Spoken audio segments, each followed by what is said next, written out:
हमारी आज की कहानी है भगवान शिव बने किसान। भगवान सृष्टि की रचयिता शक्ति हैं, जो ब्रह्मांड के कण कण में अदृश्य रूप में निवास करती है। भगवान के प्रति प्रेम व विश्वास जितना अधिक होगा, उतना ही उसकी उपस्थिति को अपने अंग संग महसूस किया जा सकता है। यदि भक्तों को भगवान पर विश्वास है, तो भगवान स्वयं अपने भक्तों की मदद के लिए आते हैं। एक गांव में रघुनाथ नाम का एक किसान रहता था। रघुनाथ की पत्नी का नाम मालती था। रघुनाथ के खेत बंजर पड़े हुए थे। घर में खेती करने वाला उसके सिवा और कोई नहीं था। बूढ़ा होने के कारण रघुनाथ मजदूरी करता था। उसके पास एक रेहड़ी थी, यानी हाथ का ठेला था। वह उसमें लोगों का छोटा मोटा सामान ढोता था। वह उससे जो भी पैसे कमाता था, उसी से अपने परिवार का गुजारा करता था। उसकी पत्नी मालती धार्मिक प्रवृत्ति की औरत थी। वह जब रोटी बनाती तो उनमें से 2 रोटी भगवान शिव और मां पार्वती के नाम की निकालती, 2 रोटी लक्ष्मी जी और विष्णु जी के नाम की निकालती और 1 रोटी ब्रह्मा जी के नाम की निकालकर गौ माता को खिलाती थी। उसके बाद अपने पति रघुनाथ को खिलाती थी और वह खुद भी खाती। एक बार रघुनाथ ने देखा कि उसकी पत्नी देवताओं के नाम की रोटियां निकालकर गाय को खिलाती है। तब वह अपनी पत्नी से बोला, अरे भाग्यवान, मैं बड़ी मुश्किलों से मजदूरी करके घर के खर्चे का इंतजाम करता हूँ, और तुम आधे आटे की रोटियां तो देवी देवताओं के नाम से निकाल कर उनको भोग लगा देती हो।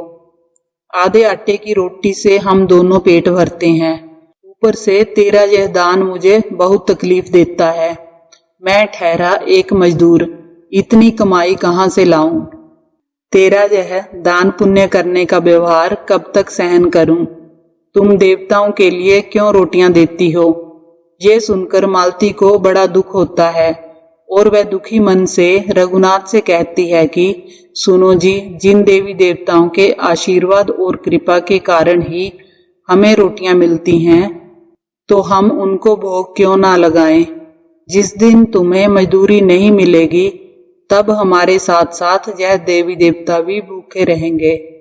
भूखा रहने पर वह भोजन की व्यवस्था भी करेंगे, जिससे हमें और देवताओं को भोजन मिलेगा, आपको भी मजदूरी मिलेगी और हमारे सारे काम भगवान बनाएंगे। इसलिए सुनो जी, तुम अपना काम करो और मुझे मेरा काम करने दो, इसी में हमारी भलाई है। रघुनाथ मालती से बोला कि मालती, बात तो तुम सही कह रही हो। मैं अपनी गरीबी के कारण स्वार्थी होकर तुम्हें भगवान को भोग लगाने से भी रोक रहा था। आगे से मैं तुझे कभी नहीं रोकूंगा। तुम मेरी कमाई में से सामर्थ्य अनुसार भगवान का हिस्सा जरूर निकाला करो। उनकी इच्छा से हमारे सारे कार्य जरूर पूरे होंगे। अच्छा, मैं अपनी मजदूरी करने चलता हूँ। मालती बोलती है, ठीक है। काम के साथ साथ भगवान शिव का ध्यान करते रहना। भगवान भोलेनाथ आपकी रक्षा करें।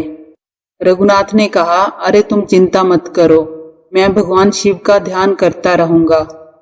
आज तुम्हारी बातें सुनकर भगवान के प्रति मेरा विश्वास और भी बढ़ गया है। यह कहकर रघुनाथ काम पर चला गया। उस दिन रघुनाथ को पहले से ज्यादा काम मिला और उसने पैसा भी ज्यादा कमाया। रघुनाथ घर आकर मालती को कहता है, आज भोलेनाथ की कृपा से मैंने बहुत सारे पैसे कमाए हैं, यह सारे पैसे तुम रख लो। मालती कहती है कि मैं तो ऐसा मानती हूँ कि भोलेनाथ, ब्रह्मा और विष्णु जी की कृपा से ही हमारी कमाई में वृद्धि हुई है। रघुनाथ बोला, तुम ठीक कह रही हो। हम एक काम करते हैं कि इन पैसों में से जितनी हमारी जरूरत है, उतने पैसे अपने पास रखकर बाकी बचे हुए पैसों को मंदिर में दान कर देते हैं। तब मालती कहती है, आपने तो मेरे मुंह की बात छीन ली। मैं भी यही चाहती हूँ। हम आधा पैसा दान में मंदिर के पुजारी जी को दे देते हैं। तब मालती और रघुनाथ बचे हुए पैसों को मंदिर में दान कर देते हैं। इस तरह प्रतिदिन रघुनाथ मजदूरी करने जाता रहा। दोनों पति पत्नी खुशी खुशी अपना जीवन व्यतीत करते रहते हैं। एक दिन रघुनाथ अचानक बीमार हो गया। डॉक्टर ने रघुनाथ से कहा, रघुनाथ तुम्हें बुखार के साथ साथ थकान और कमजोरी भी है, इसलिए तुम्हें कुछ दिन तक आराम करना होगा। डॉक्टर की बात सुनकर मालती कहने लगी कि अगर इन्हें कुछ दिन आराम करना होगा तो हम रोटी कैसे खाएंगे, हम अपने भगवानों को भोग कैसे लगाएंगे, हमारे घर का गुजारा कैसे चलेगा। वह बहुत परेशान हो जाती है और भगवान से प्रार्थना करते हुए कहती है कि हे भोलेनाथ, अब आप ही हमारी रक्षा कीजिए। इधर अपने भक्त रघुनाथ और मालती को दुखी देखकर भगवान शिव, विष्णु और ब्रह्मा जी आपस में विचार विमर्श करते हैं। भगवान शिव कहते हैं, सुनो विष्णु जी और ब्रह्मा जी, हमारे भक्त रघुनाथ और मालती बहुत संकट में हैं, हमें उनकी रक्षा करनी चाहिए।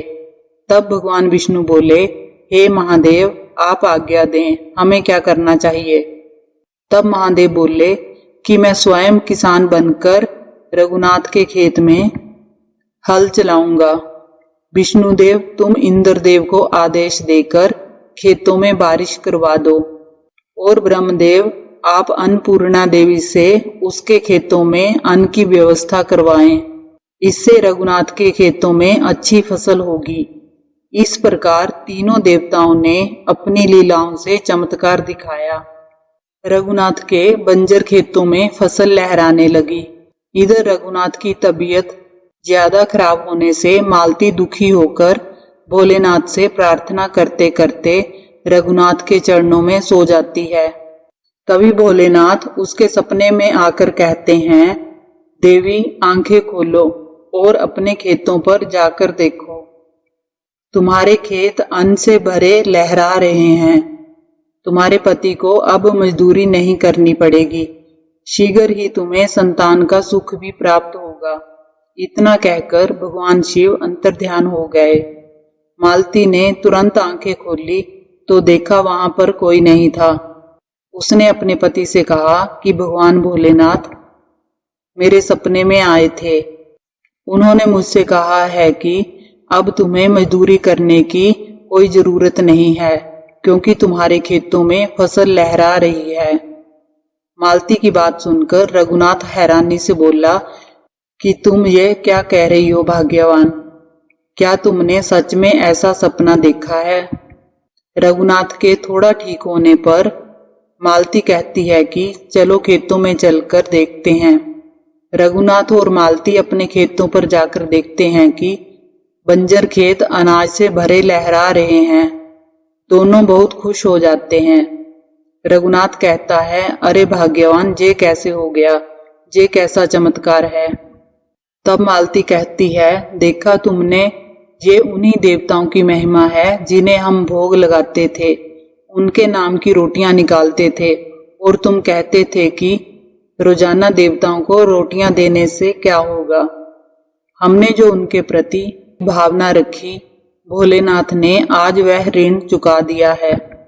रघुनाथ कहता है कि भोलेनाथ, तुम धन्य हो, आखिर आपने मुझ गरीब की बात सुन ही ली। जय भोलेनाथ। रघुनाथ ने मालती से कहा कि चलो अब हमें मंदिर चलकर भगवान शिव का आभार व्यक्त करना चाहिए। पति पत्नी दोनों शिव मंदिर आते हैं और शीश झुकाकर उनकी वंदना करते हैं। इधर भोलेनाथ अपना चमत्कार दिखाते हैं। मंदिर का पुजारी एक मासूम बच्चे को गोद में लिए कहता है कि ना जाने कौन सी माँ थी जो इस मासूम बच्चे को मंदिर में छोड़ गई है। अगर कोई निसंतान हो तो मैं इस बच्चे को उसे ही सौंप दूं। यह बात सुनकर रघुनाथ और मालती ने सोचा कि क्यों ना हम ही इस बच्चे को गोद ले लें। मालती ने कहा, हमारी कोई संतान भी नहीं है, शायद भोलेनाथ ने ही ये महिमा दिखाई हो। तब रघुनाथ ने कहा, मालती, तुम ठीक कहती हो, चलो पुजारी जी के पास चलते हैं। रघुनाथ और मालती पुजारी जी से कहते हैं कि पुजारी जी, यह बच्चा हमें दे दीजिए, हमारी झोली में डाल दीजिए। हमारी कोई भी संतान नहीं है। हम इस बच्चे का पालन पोषण अच्छी तरह से करेंगे। दोनों ने कहा, पुजारी जी, ये बच्चा हमें ही दे दीजिए। हमारे बुढ़ापे का कोई सहारा नहीं है, हम पर दया करो। पुजारी बोला, ठीक है, जैसी भोलेनाथ की इच्छा। पंडित जी ने कहा कि लो पुत्री, यह बच्चा मैं तुम्हें देता हूँ।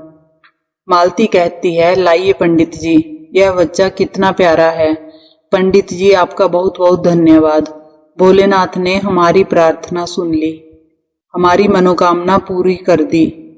पुजारी जी ने मालती को बच्चा दे दिया। उसके बाद दोनों बच्चा लेकर खुशी खुशी अपने घर आ गए। इस प्रकार दोनों पति पत्नी फिर से पहले की तरह भगवान शिव, विष्णु और ब्रह्मा जी की भक्ति और गुणगान करने लगे और सुखी जीवन व्यतीत करने लगे। वह ये बात समझ चुके थे कि जो भगवान का ध्यान करते हैं और उन पर विश्वास करते हैं, उनका ध्यान भगवान स्वयं रखते हैं। शिव भक्ति मनुष्य को अद्भुत शक्ति देती है। अगर आपको ये कहानी अच्छी लगी हो तो वीडियो को लाइक करें, चैनल को सब्सक्राइब करें। कहानी को अंत तक सुनने के लिए आप सभी का धन्यवाद।